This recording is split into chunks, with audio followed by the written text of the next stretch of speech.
Today we are going to talk about experiment and experience. It's a scientific chapter written by W.R. NIBLET.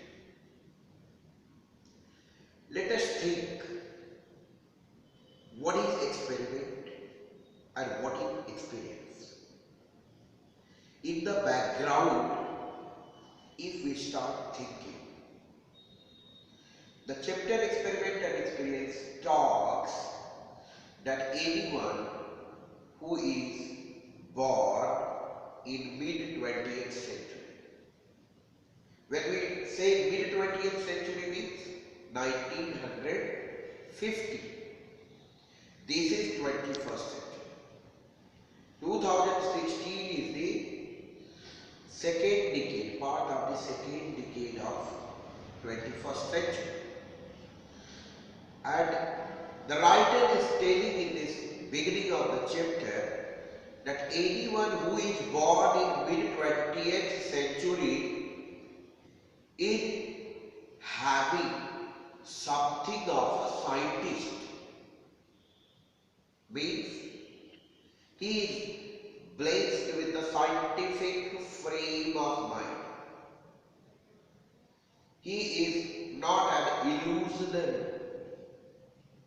He knows and bestowed with the ability to distinguish illusion and reality.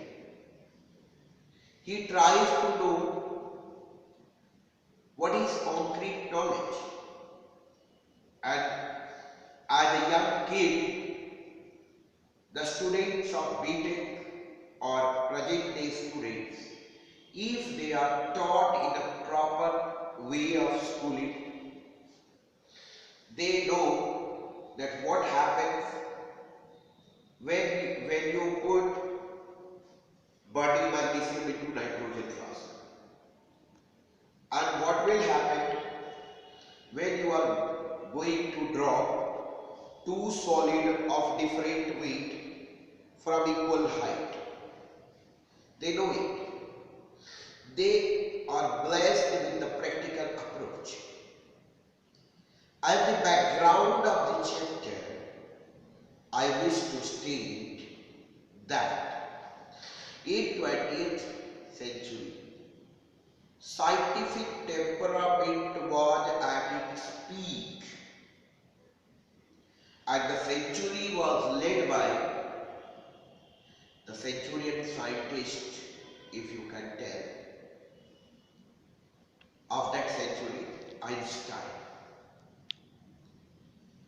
The scientist who lead 21st century is Stephen Hawking.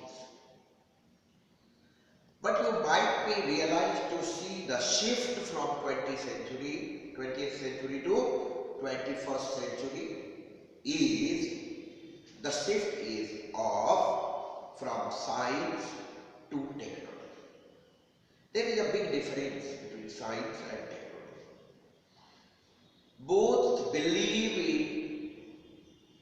hard proof facts, concrete knowledge, but science performs practicals in artificial laboratory conditions,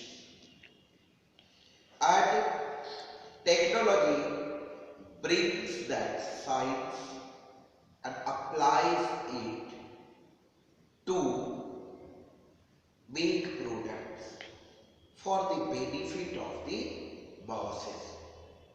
So, if science is applied in a large scale way, it becomes technology. If science is experimented at the mass scale production or mass scale and applied scientific principles are applied for the benefit of humanity by the use of scientific principles, they become technology. But here we are not going to talk about science and technology. Our focus is going to be science, experiment and experience. and how experiment is different from experience, or how experience is different from experiment. First of all, I would like to say, experiment is what? Experiment is hard facts proven scientific objective knowledge. An experimenter is objective. He needs to excavate facts,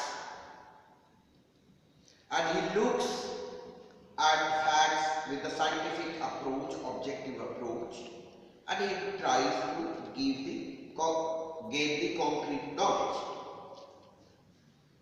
Experience is also based on knowledge. While experiencing, we also gain knowledge.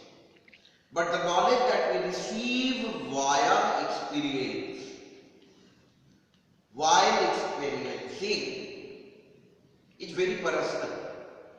The knowledge that we gain by experiment is truthful, factual, objective, concrete. But the knowledge that we receive through experience is real, personal, subjective. The chapter also talks that experiment causes knowledge to grow.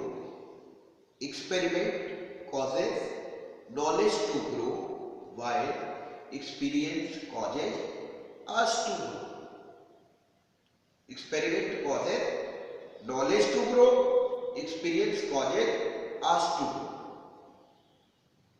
And let us think, how do if we are repeating experiment time and again, result will come equal. Let us think for any mathematical principle. If we are going to solve any mathematical problem, answer will be always same. But for experience it is different. First time experience may different, second time may differ from that of first time. If you are visiting a city for the first time in your life, you will be having a different experience. The writer also talks about how he visited New York, the city of skyscrapers, and